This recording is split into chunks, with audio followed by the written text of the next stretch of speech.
Hello, welcome. Sorry guys, I couldn't take the class yesterday, was busy, and today I have a sore throat, sour. ठीक है, तो थोड़ी energy level कम रहेगी, but yes let's do this. थोड़ा कम बोलने की कोशिश करूँगी आज मैं. Selective confidentiality in electoral bonds may not suffice.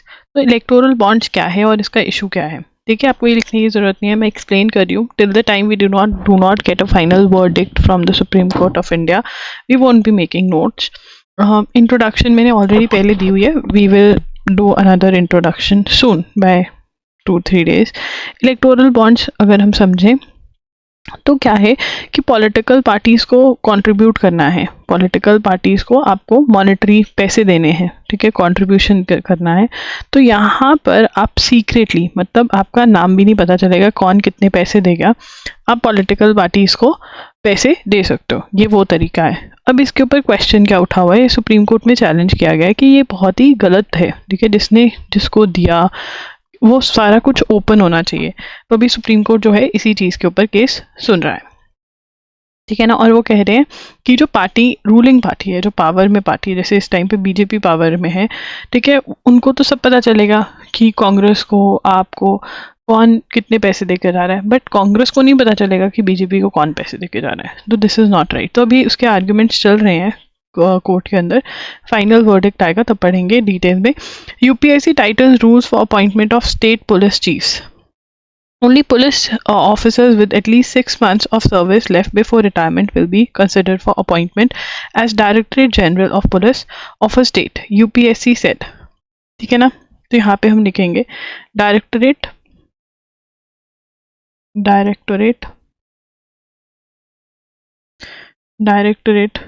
General of Police, that is DGP, appointment rules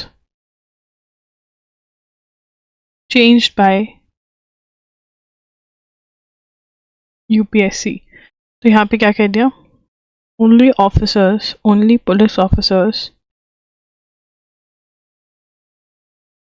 with at least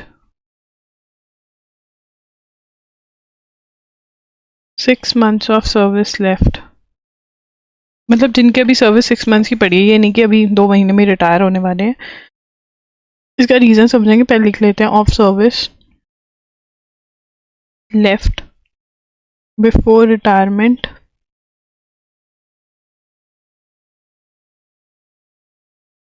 will be considered for appointment as DGP. ठीक है. In another change, the Empanelment Committee constituted by UPSC will not assess Indian Police Services officers on central deputation for a state DGP. ठीक है ना. Empanelment Committee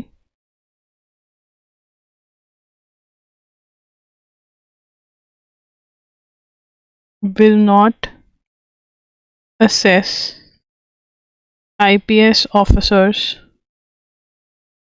who are on deputation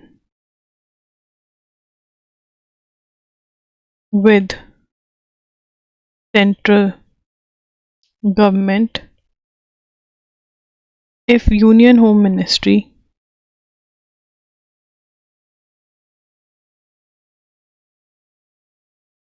says it won't be possible to relieve the officer. तो अब यहाँ पे क्या हो रहा है, देखिए, डायरेक्टरेट जनरल ऑफ पुलिस जो होते हैं, डीजीपी, जो स्टेट में अपॉइंट होते हैं पुलिस ऑफिसर्स, ठीक है ना, उनकी अपॉइंटमेंट, किसकी अपॉइंटमेंट कंसिडर नहीं करेंगे, उसकी ही अपॉइंटमेंट कंसिडर होगी एज डीजीपी, उसी पुलिस ऑफिसर की जिसकी 6 मंथ्स ऑफ सर्विस पड़ी है. मतलब ये नहीं कि वो 6 मंथ से अगर कम पड़े हैं रिटायरमेंट में तो वो अपॉइंट नहीं होंगे. ऐसा क्यों किया जा रहा है, क्योंकि बहुत सारी स्टेट्स जो थी जिनका कम टाइम बचा होता था उनको अपॉइंट करके उनको एक्सटेंशन दे देते थे। तो वो कहते हैं ऐसा नहीं होगा अब से। इम्पैनलमेंट कमेटी जो इनको चूज़ करती है वो उन ऑफिसर्स को चूज़ नहीं करेगी जो सेंट्रल गवर्नमेंट के साथ डेपुटेशन पे काम कर रहे हैं। डेपुटेशन मतलब कि वैसे हर जो ये ऑफिसर्स होते हैं स्टेट के साथ काम करते हैं, ये किसी ना किसी स्टेट के ऑफिसर होते हैं, ठीक है। और वो स्टेट्स जो है वो सेंट्रल गवर्नमेंट को एक तरह से दे देती है कि चलो तुम भी, उनको भी तो चाहिए ऑफिसर्स, तो दे देते हैं उनको, उसको डेपुटेशन पे कहते हैं। मतलब वो वैसे वो ए डिपार्टमेंट को बिलोंग करते हैं बट वो बी डिपार्टमेंट के साथ काम कर रहे हैं तो वो डेपुटेशन कहते हैं, ठीक है ना। तो अब यहाँ पर अगर होम मिनिस्ट्री कह देती है कि भाई जो सेंट्रल गवर्नमेंट के साथ आईपीएस ऑफिसर काम कर रहा है हम उसको रिलीव नहीं कर सकते, मतलब हमें वो चाहिए, हमें हमें हम वो नहीं दे सकते आपको, तो पैनल जो है उस ऑफिसर को कंसिडर नहीं करेगा। A government source said the guidelines were revised to discourage states from appointing favorite officers about to retire in a bid to extend their tenure। ठीक है, फेवरेट ऑफिसर्स को अपॉइंट कर देते थे कि उनका जो टेन्योर है वो एक्सटेंड हो जाएगा। States on September 26 also allow officers with 25 years. The guidelines which were amended on September 22 and sent to states on September 26 also allow officers with 25 years of experience to be appointed as DGPs। तो यहाँ पे third point बनेगा I think ये, yes, officers allows officers with 25 years of experience to be appointed as a DGP। Earlier minimum requirement was 30 years of service। The number of shortlisted officers cannot exceed 3 but may consist of less than 3। ठीक है ना, जो shortlisted officers होते हैं वो कम नहीं होंगे। तो ना मतलब लिस्ट दी जाती है स्टेट्स को, स्टेट्स मतलब एक प्रोसीजर होता है कि लिस्ट बनती है, उसमें से आप चूज़ कर सकते हो। तो ये उससे रिलेटेड है, ये हमें लिखने की ज़रूरत नहीं है। तो हमने ये पॉइंट्स पढ़े कि जो स्टेट का डीजीपी है वो कौन अपॉइंट होगा। डीजीपी कौन हो सकता है, जिसका 6 मंथ्स पढ़े हों एटलीस्ट रिटायरमेंट में, 25 ईयर्स का एक्सपीरियंस है तो भी चलेगा, पहले 30 ईयर्स का एक्सपीरियंस चाहिए होता था। अगर सेंट्रल गवर्नमेंट के पास डेपुटेशन पे और सेंट्रल यूनियन होम मिनिस्ट्री कह देते कि हम इसको रिलीव नहीं कर सकते तो पैनल उनको कंसिडर नहीं कर सकता, ठीक है ना। उसके बाद आगे चलेंगे, चलो ये लिख ही लेते हैं यार। फोर्थ पॉइंट है shortlisted officers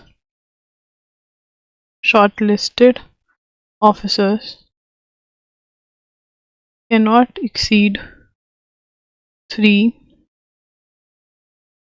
but may consist of less than 3 officers। ठीक है ना, लेस देन 3 मिनिमम शॉर्टलिस्ट होंगे, कैनॉट एक्सीड मतलब 3 से ज़्यादा नहीं हो सकते, 3 से कम हो सकते हैं, ठीक है, ये है। उसके बाद writer scholar Vasanthan gets Kerala's literary prize.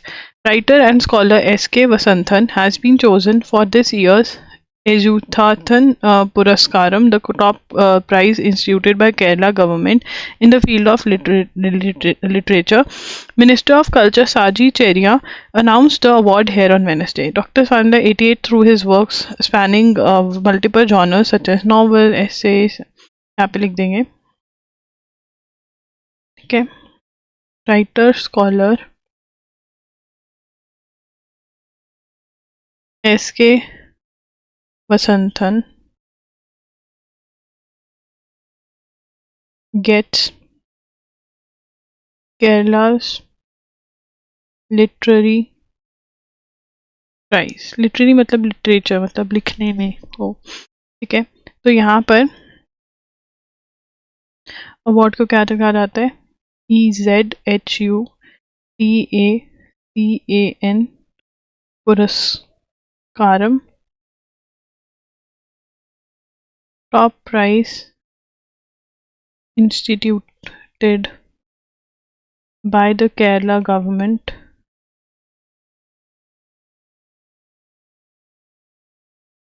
in the field of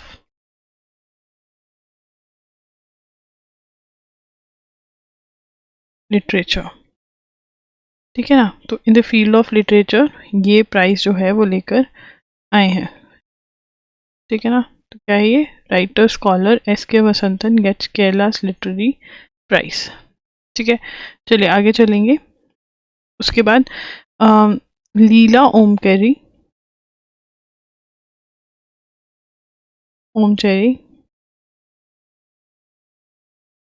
ठीक है, died, is a she was a classical musician, ठीक है ना।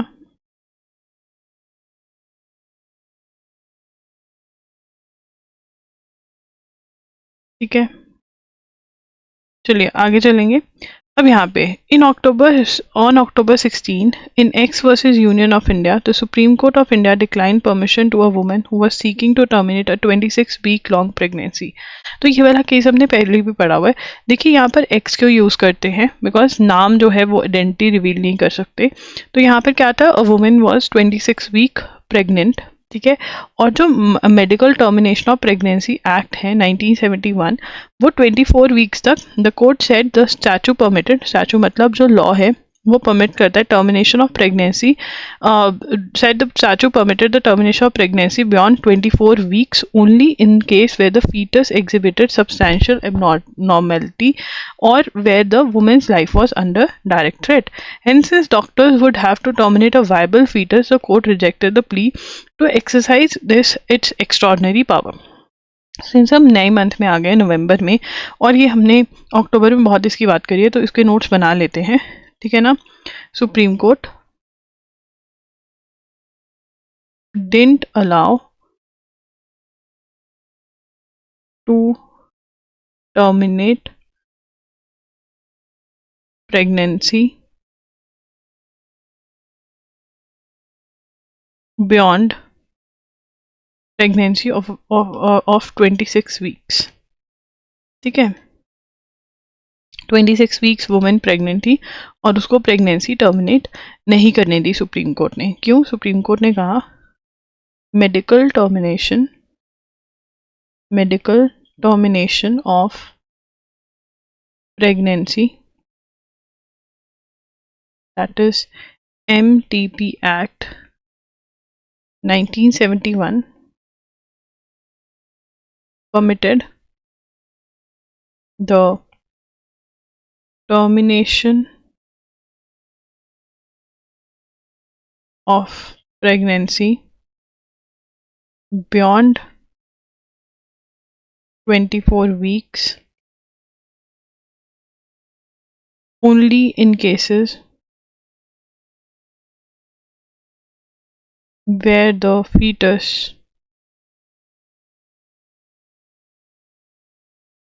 exhibited substantial abnormality or where the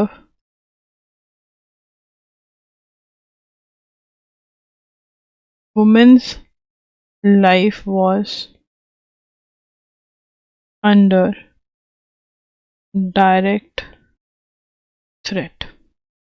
तो अब यहाँ पर क्या कह रहे हैं कि देखो, जो अगर 24 वीक्स के ज़्यादा की प्रेगनेंसी है, 24 वीक्स प्लस है, अगर 24 वीक्स प्लस की प्रेगनेंसी है, तो दो ही कंडीशंस के अंदर ये टर्मिनेशन अलाउड होगा, अबॉर्शन अलाउड होगा। और वो कब होगा? अगर वुमेन की लाइफ को खतरा है या फिर जो बच्चा है उसके अंदर कोई एबनॉर्मेलिटी है, ठीक है ना। दो ही केसेस में होगा, एबनॉर्मल है बच्चा या फिर वुमेन की जो लाइफ है वो अंडर थ्रेट है, ठीक है ना, तभी अलाउ करेंगे, नहीं तो नहीं करेंगे। ये वाली चीज़ जो है हमें ये लॉ का नाम पता होना चाहिए, और ये कब प्रेग्नेंट 24 वीक्स प्लस में अलाउ करता है ये हमें पता होना चाहिए, ठीक है। अब वायबल फीटस क्या होता है? ठीक है, वायबल फीटस वो होता है जो माँ के पेट के बाहर भी सर्वाइव कर सकता है, वायबल फीटस, ठीक है। इसको पढ़ेंगे। When a fetus becomes viable and is capable of surviving outside the mother's uterus, the woman's right to choose stands extinguished। अब यहाँ पे हम ये लिखेंगे when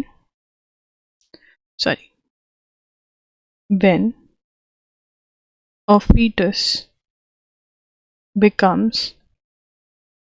fetus becomes viable and is capable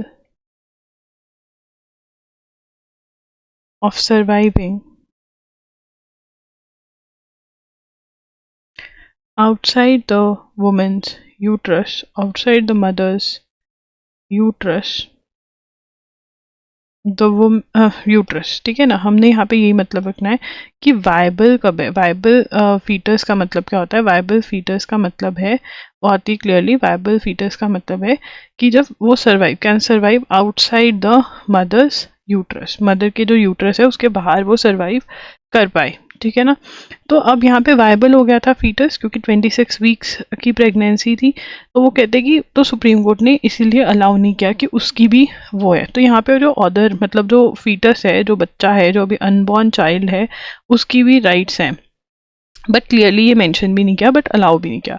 अब यहाँ पे वुमेन जो थी वो प्रेगनेंसी अबॉर्शन क्यों करवा, मतलब वो अपनी अबॉर्ट क्यों करवाना चाहती थी बेबी, क्योंकि उसके पास ऑलरेडी 2 बच्चे थे, वो 27 ईयर्स ओल्ड थी एंड उसके 2 बच्चे थे एंड थर्ड बच्चा वो नहीं कर सकते थे, ना तो फाइनेंशियल पोजीशन अलाउ करी थी। और आप मतलब बहुत लोगों का ये क्वेश्चन था कि दी उनको पता तो होगा ना कि प्रेगनेंसी है, तो she became aware of a pregnancy only when 20 weeks pregnant जब हुई ना तब पता चला, because she was lactational mother. Lactational मतलब वो अपने बच्चे को ब्रेस्ट फीड करवा रही थी, जो बच्चा भी बहुत छोटा है, 1 ईयर का एक बच्चा है, तो इसलिए उनको पता ही नहीं चला, ठीक है ना।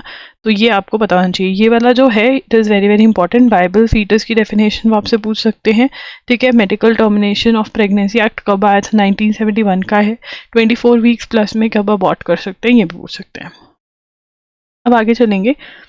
तो यहाँ पर क्या हुआ, एप्पल ने बोला कुछ ऑपोजिशन पार्टी के लीडर्स को मैसेज आया है कि एप्पल दैट देयर डिवाइस, ठीक है, यहाँ पे लिख लेते हैं opposition leaders and journalists received email alerts from Apple that their device were targeted by state sponsored attackers, ठीक है ना। स्टेट स्पॉन्सर अटैकर्स जो हैं उनकी डिवाइस को टारगेट कर रहे हैं, मतलब ये क्या हुआ, साइबर अटैक हुआ।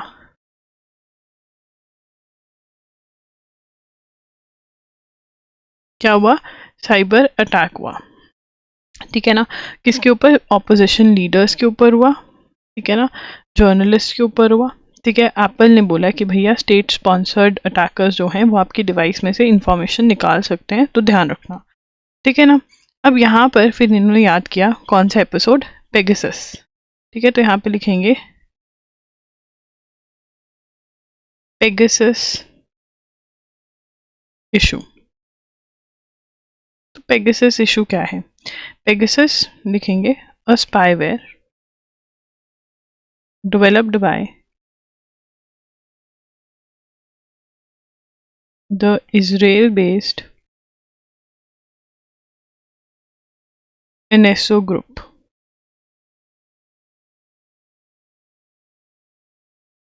In July 2021, पहले हम नोट्स बना लेंगे और फिर समझ लेंगे। A group of reporters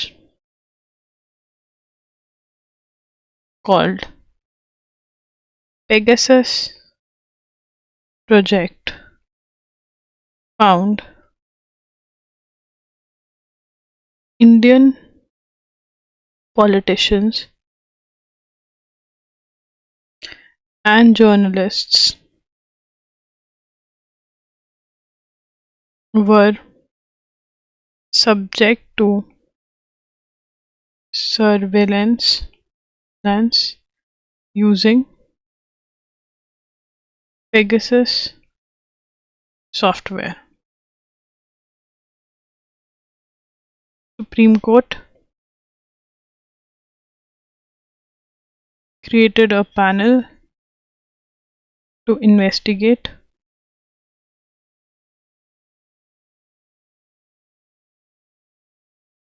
found no evidence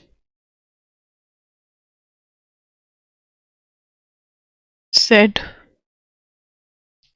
union government didn't cooperate. ठीक है, अब यहाँ पे हम पढ़ेंगे। देखिए पेगासस इशू क्या है। सबसे पहले ये न्यूज़ में कैसे आया, सबसे पहले कहा कि एप्पल ने कुछ जर्नलिस्ट और पॉलिटिशियंस को बोला है कि भैया अपने फ़ोन का ध्यान रखना, ठीक है ना, स्पाईवेयर अटैक्स हो सकते हैं। स्टेट स्पॉन्सर्ड अटैकर्स जो हैं, स्टेट मतलब गवर्नमेंट स्पॉन्सर कर रही है, ठीक है, वो आपका डाटा चोरी करने की कोशिश कर सकते हैं आपके फ़ोन से या फिर आपके गैजेट से, ठीक है। ये अभी अभी हुआ है, कल की न्यूज़ में था ये। अब बात चली पेगासस इशू की। ये कब हुआ था? पेगासस इशू जो हुआ था ये हुआ था 2021 में, ठीक है, 2021 में हुआ था, जिसके अंदर पेगासस प्रोजेक्ट जो एक ग्रुप है रिपोर्टर्स का, उन्होंने कहा कि इंडियन पॉलिटिशियंस और जर्नलिस्ट के अगेंस्ट पेगासस स्पाईवेयर यूज़ किया गया है। स्पाईवेयर मतलब आपको पता भी नहीं और सीक्रेटली आपके डिवाइसेस में से इंफॉर्मेशन निकाली जा रही है, ठीक है ना। अब ये जो पेगासस स्पाईवेयर है ये इजराइल का ग्रुप है, एनएसओ ग्रुप ने ये सॉफ्टवेयर बनाया है, ठीक है। सुप्रीम कोर्ट ने एक पैनल बिठाया कि चलो इन्वेस्टिगेट करो, उसको कुछ भी एविडेंस नहीं मिला, बट उसने ये भी बोल दिया पैनल ने जाते जाते कि यूनियन गवर्नमेंट ने हमारे साथ कोऑपरेट नहीं किया, ठीक है ना। हम यहाँ पे आगे बढ़ेंगे। Unlike the Indian government's lackadaisical and dismissive approach towards NSO group and its products, which the NYT reported as alleged brought by Indian government from Israel as part of $2 billion package including sophisticated weapons and intelligence gear in 2017. अब अभी New York times ने क्या report किया? New York times reported that Indian government bought Pegasus from Israel as part of $2 billion package including sophisticated weapons in 2017, ठीक है। तो NYC का ये था, न्यूयॉर्क टाइम्स का न्यूज़पेपर का, कि भाई इन्होंने जो डील करी थी ना $2 बिलियन की सोफिस्टिकेटेड वेपन्स की, उसी डील के अंदर इन्होंने इसकी डील भी कर दी थी और ये इंडिया वालों ने खरीद लिया था। The country clarified that the alert sent now did not accuse a specific state actor. It also said it would not be able to disclose how the targets were discovered, but reiterated that alerts had to be taken seriously. Yet, with the specific targets being opposition leaders and journalists, the question whether it is the ruling establishment that is subjecting them to surveillance is important. कि कौन करवा रहा है ये, ठीक है, ये बहुत important question है। चलिए, in early 2024, Prime Minister Narendra Modi is expected to unveil a roadmap to transform the country into a developed nation with a $30 trillion economy by the time it completes 100 years of independence. यहाँ पे हम लिखेंगे Vision India at 2047 plan. सबसे पहले ये क्या है? Roadmap to transform मतलब change the country into developed nation with $30 trillion economy by the time it completes 100 years of independence.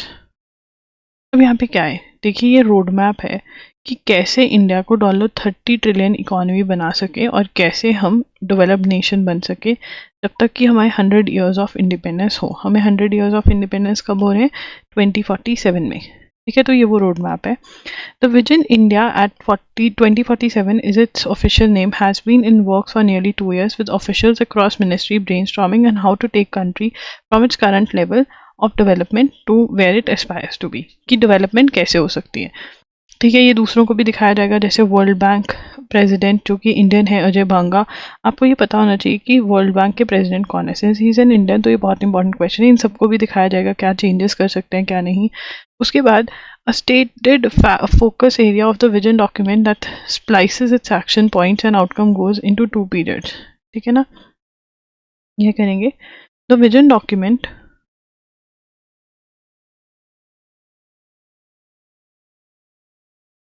divides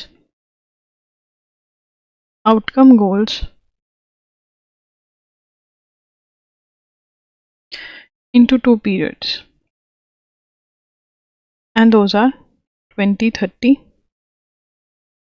and the 17-year period from then till 2047 is to ensure that India does not slip into a middle income trap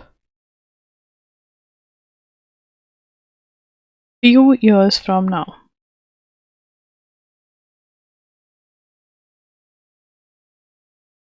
अब क्या कह रहे हैं, कह रहे हैं कि जो ये डॉक्यूमेंट है ये दो में डिवाइडेड है। एक प्लान तो चलेगा 2030 तक और एक प्लान 2030 से लेकर 2047 तक। 17 ईयर का प्लान अलग बन रहा है और 5-6 साल का प्लान अलग बन रहा है, कि इंडिया जो है वो मिडिल इनकम ट्रैप में ना फंस जाए, कि मतलब एक ऐसा टाइम जब ग्रोथ जो है वो इतनी मतलब बहुत हो गई है बट बहुत बाकी है, बीच में ना फंस जाए। ठीक है ना। वाइल द 5 ईयर प्लान्स, अब ये 5 ईयर प्लान्स होते थे पहले, द 5 ईयर प्लान्स, ये लिखेंगे 5 year plans have been abandoned, the 2047 plan must be revisited at suitable intervals। ठीक है। अब इसके अंदर aiming for a high 9% growth rate between 2030 and 27 is laudable but factoring in order, तो वो कह रहे हैं कि 2030 से 27 में 9% ग्रोथ रेट एम कर रहे हैं। और एक और होमवर्क मैं दे रही हूँ, मैंने स्टडी नहीं किया, ब्लैक स्वैन इवेंट्स को स्टडी करना। टर्म ब्लैक स्वैन इवेंट्स क्या होता है, इसको स्टडी करोगे आप। ठीक है, टर्म ही है, फ्रेज है, इसका इडियम का मतलब होगा। चलिए, AI and the issue of human centricity in copyright। अब यहाँ पर ये लिखेंगे पहले हम, एग्जीक्यूटिव ऑर्डर, हमने पहले वाला समझ लिया था, ये रोड मैप वाला समझ लिया, हाँ ठीक है समझ लिया। जगह कुछ ऐसा ना हो सिर्फ नोट्स बनाया हो, हमने समझा ना हो। Executive order in the United states, sorry for the verb, on safe, secure and trustworthy artificial intelligence, that is AI, illustrates the changing attitude of global leaders toward AI regulation, implementation and the use of AI without the necessary safeguards। ठीक है ना, वो क्या करता है अब ये हम समझेंगे। ठीक है, जैसे it shows implementation and use of AI with safeguards।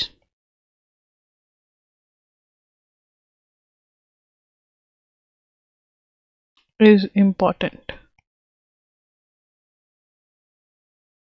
अब ये क्या है, देखिए एग्जीक्यूटिव ऑर्डर लेकर आया है यूएस से, जिसके अंदर वो बात कर रहा है safe and secure trustworthy artificial intelligence, की आर्टिफिशियल इंटेलिजेंस का यूज़ कैसे किया जाए कि वो सेफ हो और ट्रस्टवर्दी हो।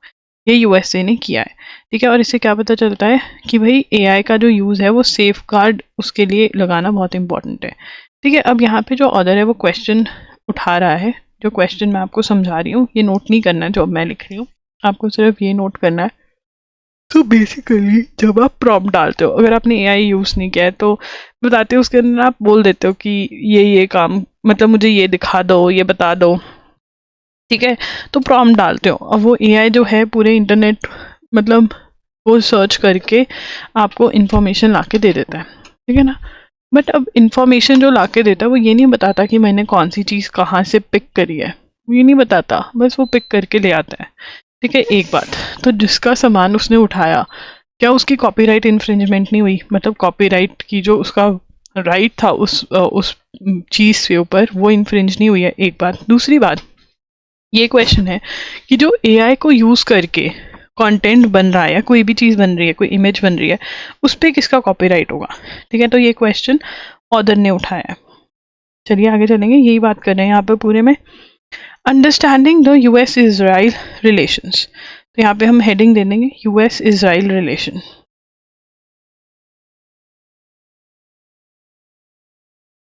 एक minute,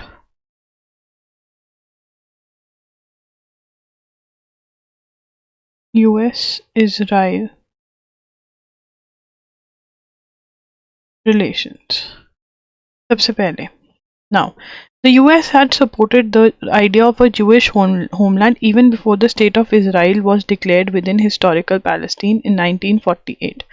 On March 3, 1999, 2 years after the Balfour Declaration, in which British government declared its support for the creation of Jewish homeland in Palestine, President Woodrow Wilson said the Allied nations, with the fullest concurrence of our government and people, are agreed that in Palestine shall be laid the foundations of Jewish Commonwealth. ठीक है, तो यहाँ पे लिखेंगे 3rd March 1919, 2 years after Balfour Declaration,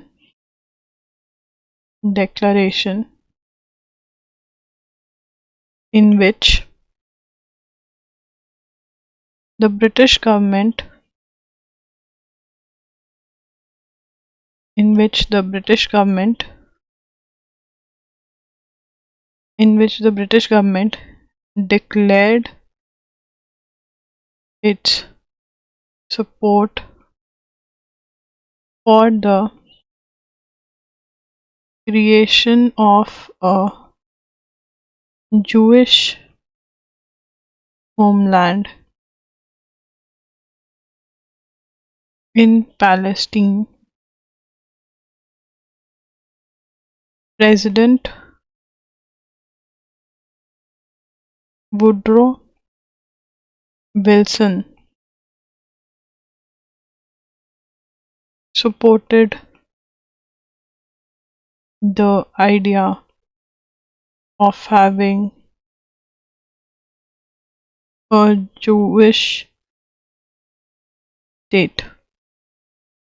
ठीक है, अब यहाँ पे वो कह रहे हैं कि प्रेसिडेंट वुड्रो विल्सन कौन थे, he was the president of USA and he supported the idea when Balfour Declaration support करी, जिसके अंदर he said that yes the Jews should get a homeland in मतलब क्योंकि उनको वहाँ से निकाला गया था एक टाइम पर, तो उनका भी हक है कि वो इज़राइल जो है, जूस जो है अपनी स्टेट इज़राइल बनाए पैलेस्टीन में, ठीक है।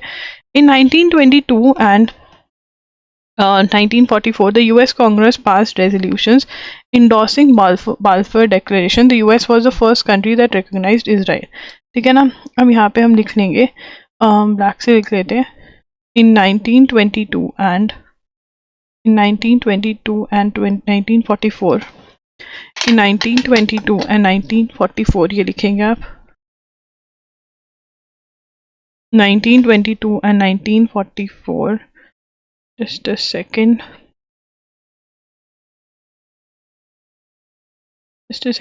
लिखे हाँ ठीक है।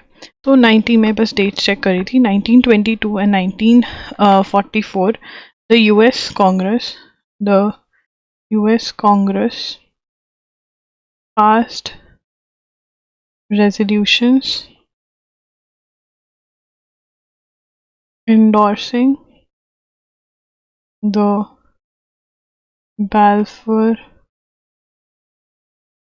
Declaration। ठीक है, तो इन्होंने कहा कि हाँ ठीक है भाई बननी चाहिए स्टेट ऑफ पैलेस्टीन। उसके बाद the US was the first country US was the first country the US was the first country that recognized Israel in 1948। देखो यार यहाँ से क्वेश्चन क्या बनता है, सबसे पहले तो बाल्फोर डिक्लेरेशन कहा गया कि 2 years आफ्टर, मतलब 1917 में बाल्फोर डिक्लेरेशन आई, 1919 में यूएसए ने कहा कि हाँ बना लो, सपोर्ट किया पूरा कि इजराइल होनी चाहिए पैलेस्टीन में। और 1948 में जब इजराइल बनी तो यूएस बनी पहली कंट्री। ठीक है, उसके बनने के 11 मिनट बाद ही यूएस ने इसको रिकॉग्नाइज कर दिया था। ठीक है ना, रिकॉग्निशन लिख लेंगे, recognition came 11 minutes after proclamation. ठीक है ना, प्रेसिडेंट तब यूएस के कौन थे, president Harry Truman. Faith in Israel, I have faith in it, president Truman said on 1952। ठीक है बस इतना ही नोट करेंगे। उसके बाद the Eisenhower administration was unhappy when Israel, along with France and Britain, launched the Swiss War. Washington threatened to cut aid to Israel if it did not withdraw from territories it had captured. The Soviet Union also threatened to fire missiles unless Israel withdrew, and finally Israel had to put back from the areas it seized. जो Swiss War हुई तब US को अच्छा नहीं लगा कि ये किया, तो यूएस ने ये भी बोला कि हम एड कट कर देंगे, रशिया ने बोला कि हम मिसाइल दाग देंगे। ठीक है ना, similarly 1960s the Kennedy administration had voice concerns about Israel secret nuclear program. तो मतलब during this period of 1960s इनके रिलेशन इतने अच्छे नहीं थे। हाउएवर इन 1967 वॉर इनके रिलेशंस कब अच्छे हुए, 1967 वॉर में, इन 1967 war Israel defeated Jordan, Syria and Egypt all in 6 days and captured territories। ठीक है, at that time US was busy in Vietnam, ठीक है ना, and Israel defeated Arab countries without any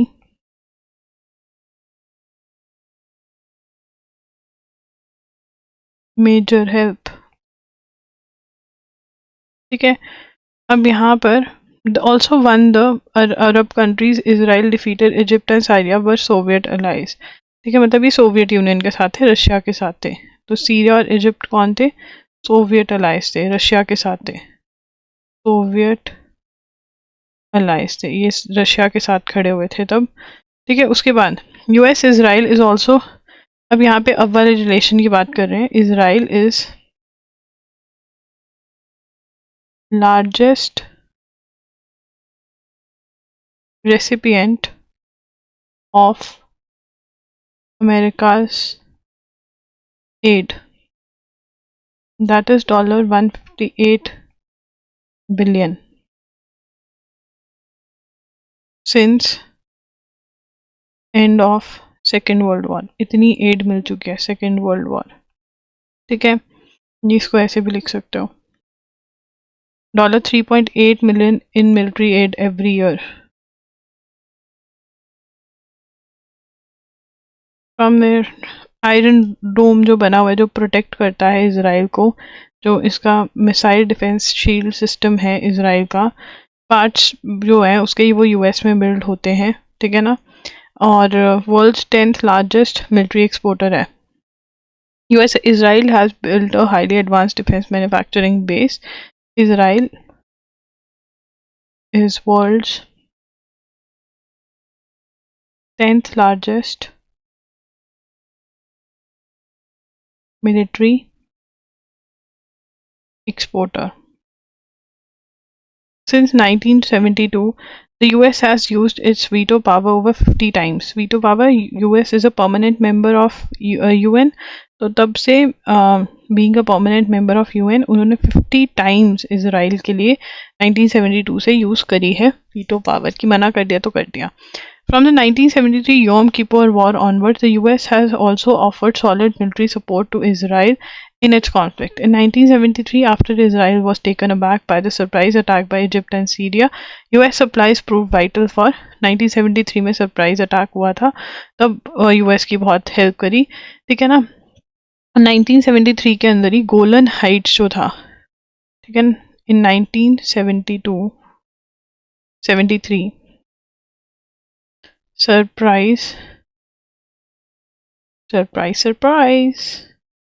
surprise attack by Syria and Egypt. Israel occupied Golan Heights and Sinai Peninsula. In 1982, US sent multinational forces to Lebanon after Israel's invasion of the country. After the first Intifada, the US supported Oslo process. Two-state solution क्या कि दो state बना दो, एक Palestinians वहाँ पे रह लेंगे, एक इजराइलीज जूस वहाँ पे रह लेंगे. ठीक है, दो ऐसा करके ख़त्म करो. Now the running theme in Washington that supports Israel's right to defend.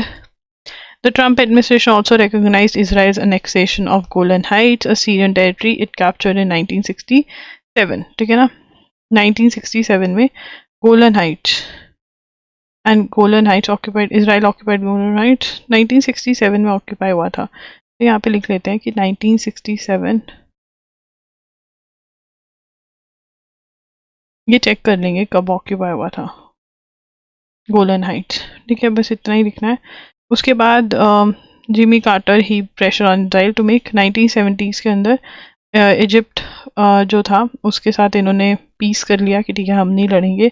Israel finally agree to sign the framework for peace agreement as part of Camp David accords. तो Camp David accords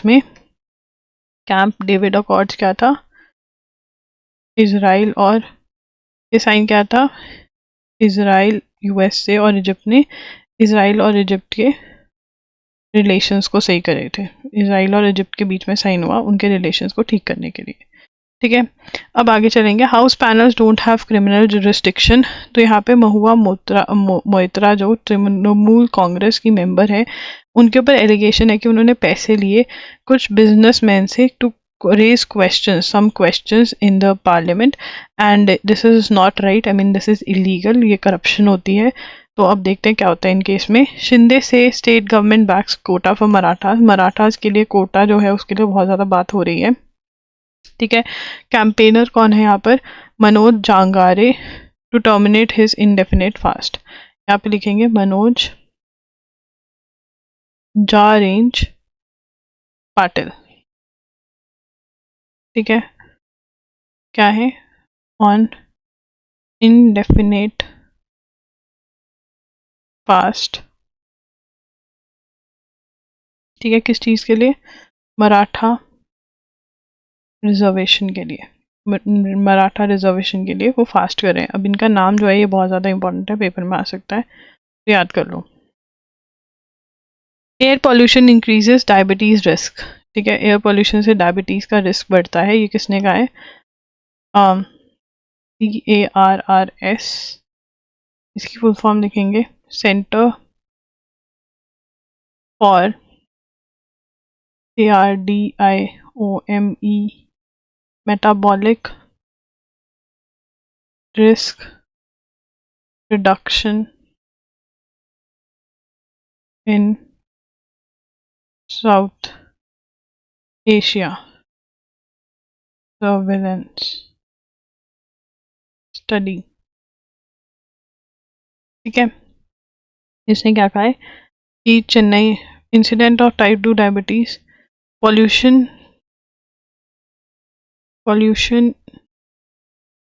in Chennai and Delhi can increase incidence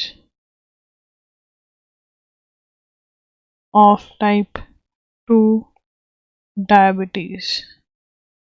ठीक है, ये किसने बोला है? CARRS ने।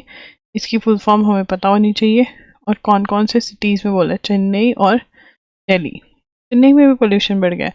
Based on their findings, the researchers reported that 10 UGM micrograms per cubic meter air difference in annual average PM 2.5 would be related to a 9 to 36% higher risk of developing type 2 diabetes। ठीक है, तो ये जो है ना, ये CLAT वाले बच्चे, ओनली क्लैट वाले बच्चे नोट करेंगे। ठीक है, बाकी सबको बस ये पता होना चाहिए कौन से दो शहरों में कह रहे हैं कि पॉल्यूशन इतना हो गया भाई, टाइप 2 डायबिटीज हो सकती है। ठीक है, चलिए आगे चलते हैं। Kozhikode and Gwalior enter creative cities list. Kozhikode in Kerala and Gwalior in Madhya Pradesh have made it to the prestigious creative cities list of UNESCO। तो ये लिख लेते हैं, कोझिकोडे इन Kerala and Gwalior in Madhya Pradesh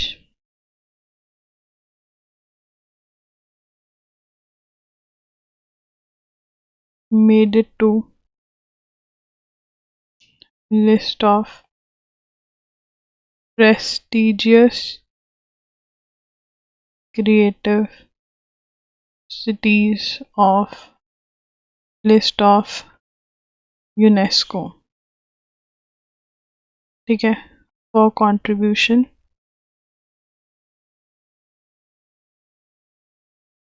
in the field of literature, music and music। The announcement was made by UNESCO on its website। World Cities Day बहुत ज़्यादा है, हमने कल भी नोट किया था। कल यार मैंने थोड़ी से तो पढ़ाया। वर्ल्ड सिटीज़ डे 31 अक्टूबर को होता है, ये इम्पोर्टेंट है, लिख लेंगे, ये हमारा दूसरा पॉइंट बन जाएगा। 55 cities join the UNESCO Creative Cities Network on World Cities Day। New cities were acknowledged for their strong commitment to harnessing culture, creativity, इसलिए ये किया गया। ठीक है, यूनेस्को डायरेक्टर कौन है?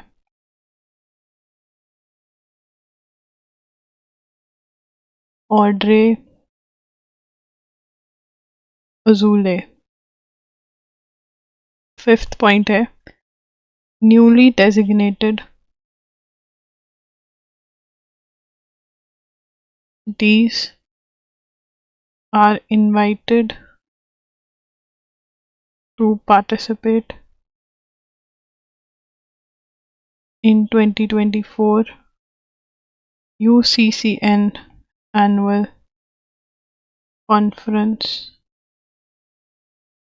in Braga, Portugal। ठीक है, कहाँ पे?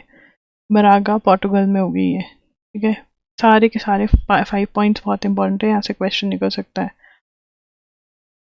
Bangladesh prime minister Sheikh Hasina's daughter Saima Wazid was on Wednesday elected regional director of World Health Organization Southeast Asia। अब लिखेंगे Saima Wazed elected as regional director of WHO's Southeast Asia region. अब ये जो साइमा वजीद है ये कौन है? Daughter of PM of Bangladesh,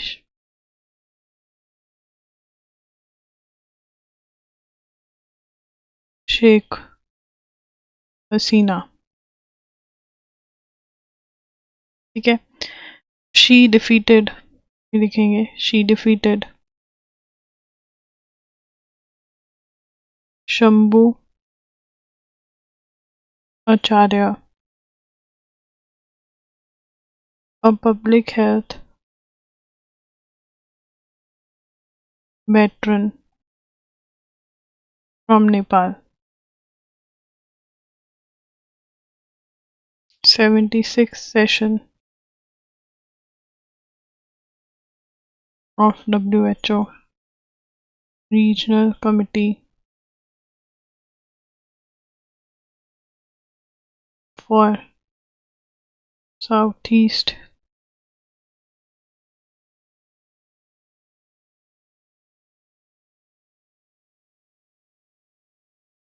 ये किस किस ने कौन कौन है इसमें? India, Bangladesh, Bhutan, north Korea, Indonesia, Maldives, Nepal, Sri Lanka, Thailand and Timor Leste. और म्यांमार भी है बट उसने पार्टिसिपेट किया क्या? म्यांमार, ठीक है, डिड नॉट सेंड डेलीगेशन। ठीक है, चलिए अब ये भी इम्पोर्टेंट है।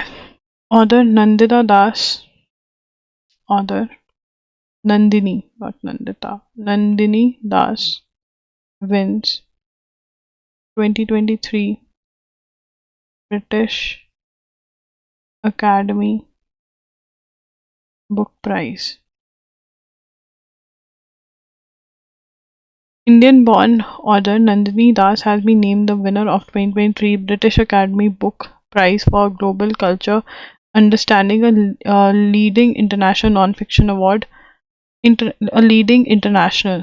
ठीक है, ये किस लिए अवार्ड होता है? अवार्ड फॉर, लिखेंगे फॉर ग्लोबल कल्चर अंडरस्टैंडिंग और leading international non fiction award है ना। अभी अवार्ड किसको दिया जाता है? ग्लोबल कल्चर को जो प्रमोट कर रहा हो, अंडरस्टैंडिंग कर रहा हो, उसको दिया जाता है। ठीक है, सेकंड पॉइंट क्या बनेगा इसके अंदर? फॉर हर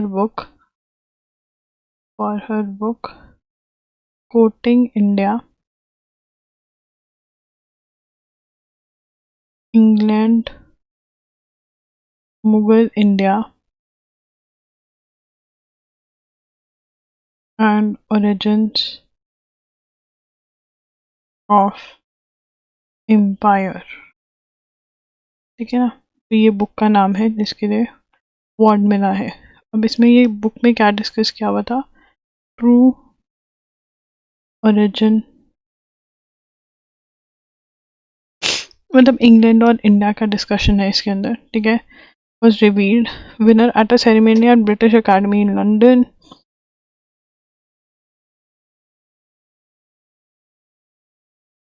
अब इसमें अवार्ड के बारे में बताया हुआ है। The British academy book prize, formerly known as Nayef Al Pradhan Prize was established in 2013. Celebrate, reward, to reward and celebrate, to reward and celebrate best works of non-fiction that demonstrate rigor. अब यार यहाँ पे आपको याद करना पड़ेगा किसको ये अवार्ड मिला है, ठीक है ना, और ये अवार्ड किसको दिया जाता है, ये दोनों, और पहले इसका नाम क्या था, ठीक है, अब क्या है, और ये कब स्टार्ट हुआ, क्योंकि ये लास्ट पैराग्राफ में से जो क्वेश्चन आते हैं ना द हिंदू के, ये रियल है, ठीक है। उसके बाद the expansion of countries road network including expressways and increase in vehicle ownership continue to spur a rise in number of fatalities is deaths हो रही हैं, एक्सीडेंट्स हो रहे हैं, ठीक है। अब यहाँ पे वो कह रहे हैं India witnessed 53 accidents and 19 deaths every hour, or an average of 1,264 accidents and 42 deaths in daily in road crash, ठीक है, according to a Ministry of Road Transport and Highways report. According to an analysis found save, अब यहाँ पे कुछ data दिया हुआ है, और save life foundation 38.15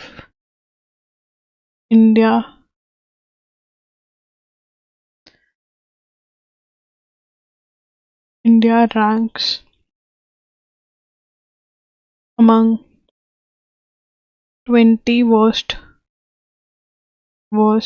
countries for road crashes.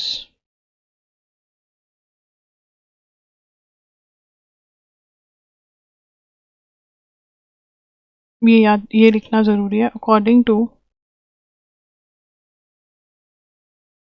World Road Statistics 2022 published by International Road Federation, Geneva, India was followed by China and US in terms of total number of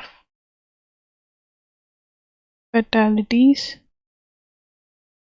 in 2020. Sorry for the bad handwriting.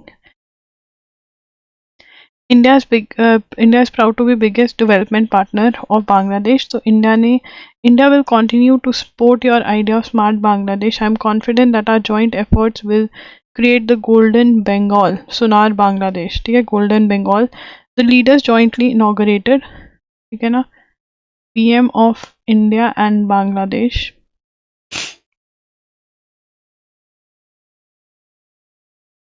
jointly inaugurated Agartala rail link that will re-establish connectivity between Northeast India and Tripura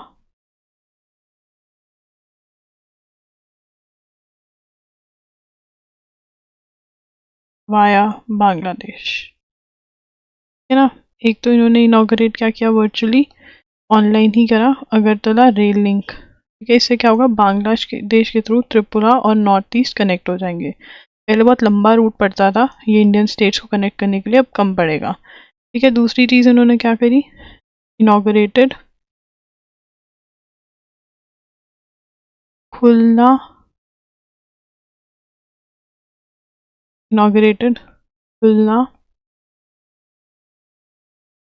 Mongla port rail line. ठीक है, unit 2 of मैत्री super thermal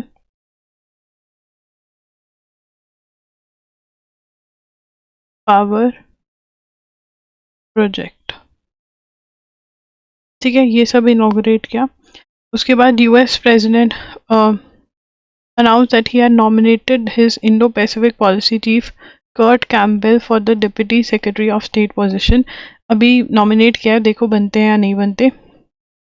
ठीक है, politicians, अब यहाँ पर हमने ये नोट करना होगा कि first artificial intelligence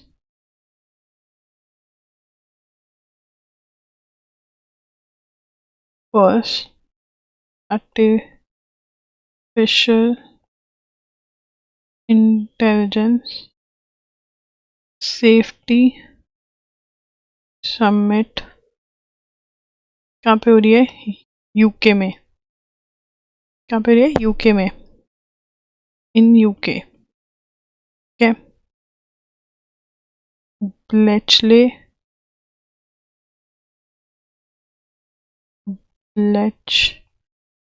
park where Alan Turing and other scientists broke the Nazis' Enigma code during World War II that resulted in Bletchley Declaration। ठीक है ना, तो यहाँ पर मतलब सीक्रेट कोड ब्रेक क्या था नाजीज का, तो इसलिए ये नोन है। Again this is very very important, ये कुछ अलग सा ही है। ठीक है, बाद the next AI safety summit, ये लिखेंगे next AI safety summit will be hosted in South Korea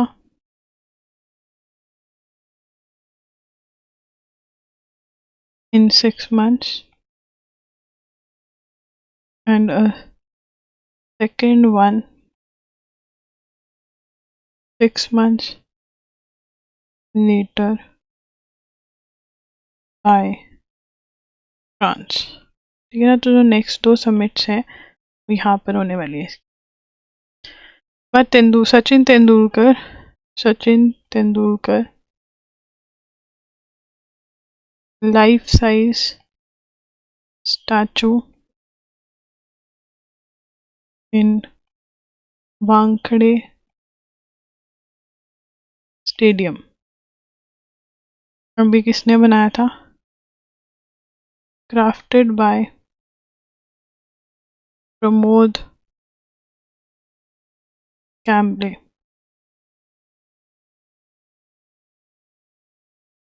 Textbooks have said that decades that hemoglobin is found in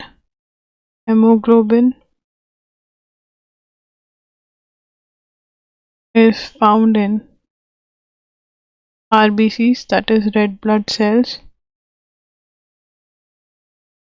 that it makes blood red, carries oxygen, and is essential for our survival. A new discovery from scientists of China reported chondrocytes,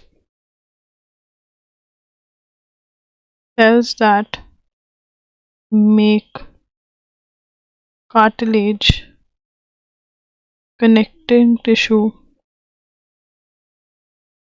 between bones, also make hemoglobin and seem to depend on it for their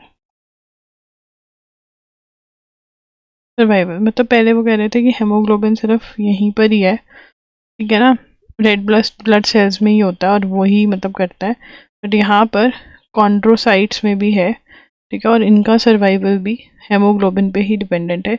ये China के scientist कह रहे हैं.